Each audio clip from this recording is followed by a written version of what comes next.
make it fucking 18.7. Like, interesting. I don't know why though. I'm sure we could grok it, but probably. Has that just always been a thing? I believe it's just like maybe that's literally the margin of error. I don't know. I wish I had the exact answer to give you, but it like I said, it's not 10% like a total of 10%. It's 10% of the actual total originally that you could add to it. You know. Yeah, I mean, it changes over time too. I mean, by the time a bag's been on the shelf at a dispo for 2 weeks, the testing results are different. No. Let me tell you something.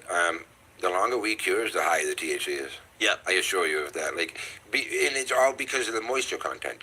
You know, so we actually tested this theory ourselves, to be honest with you. So we had noticed when we put a couple strains in that we were testing them right away, like as soon as they were getting trimmed, because, you know, it's just time. Like, they're down, let's get them in testing, because, you know, it's a 4 or 5 day process, so we're already going to be a week later by the time it's manufactured and on the shelf, right? So we're putting them in right away, but they're so fresh, and, you know, and they have a lot of moisture in them, and some strains that should be testing higher are just coming in low, and, like, we're not understanding it, you know, because, like, you smoke, but you're getting faded, you know? And then, so the grow, he was saying, Elusive was saying, like, bro, there's too much moisture in these, we have to wait. You got to wait a week after we trimmed it, then you put it in testing, because now that 5 days, and now you're at 2 weeks, and, bro, we did it. And you saw the percentages literally go up. Completely changes. Yeah, because the water moisture goes way, way, way down, and that is 100% fucking fact. That's crazy. And he was saying this, bro. He was saying this for 2 months, and we just really weren't listening because it was like, yeah, but bro, we got to get it in because it's still 7, 8 days by the time it's tested, packaged, and on the shelf. Like, it's too long. Like, you know, we've already invested into it. You know how it goes. Investing, you want your return on investment quick. Yeah. But he's 100% right, because there was this fire strain we put on the rec. You know, it's called Oil Spill.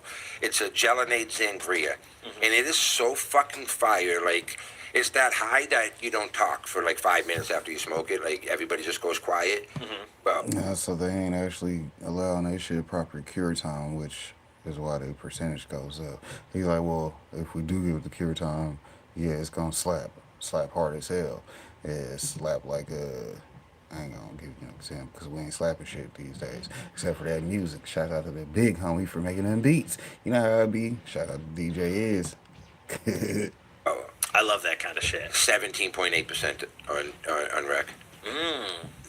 It's still on the shelves just because of the THC. And when That's I'm brutal. not lying it, like, if you're watching this, go buy it. And if you don't like it, I'll DM me. I'll pay it off you because I know how fire this weed is. They're gonna like it. And that's when he started saying we're testing it too quick. We're testing, but it took us like a month and a half, 2 months to actually listen to him. But he was right the whole time. It makes a big, big, big difference. Yeah, Less I mean, water. 9 buyers out of 10 just want THC percentage.